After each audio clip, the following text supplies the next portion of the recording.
Mobile સ્નેચિંગનો ગુનો detect કરતી Rander surveillance squad police મહેરબાન પોલીસ કમિશનર સાહેબ શ્રી સુરત શહેર તથા અધિક પોલીસ કમિશનર સાહેબ શ્રી સેક્ટર 2 સાહેબ શ્રી તથા નાયબ પોલીસ કમિશનર સાહેબ શ્રી ઝોન 5 સુરત શહેર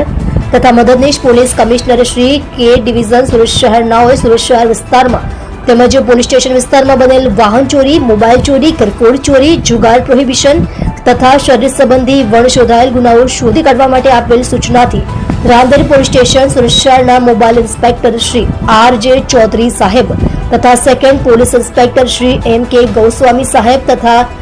surveillance police sub inspector Shri B.S. Parmar નાઓની જરૂરી સૂચનાને આધારે રાંદેર પોલીસ સ્ટેશનના પોલીસ માણસો પોલીસ સ્ટેશન વિસ્તારમાં પેટ્રોલિંગમાં હતા. તે દરમિયાન ASI મોહસિન હુસેન સૈયદ તથા હેડ કોન્સ્ટેબલ વિષ્ણુભાઈ પ્રભાતભાઈ નાઓને મળેલ સંયુક્ત બાતમી હકીકતના આધારે પોલીસ સ્ટેશનના મોબાઈલ સ્નેચિંગના ગુનાના આરોપી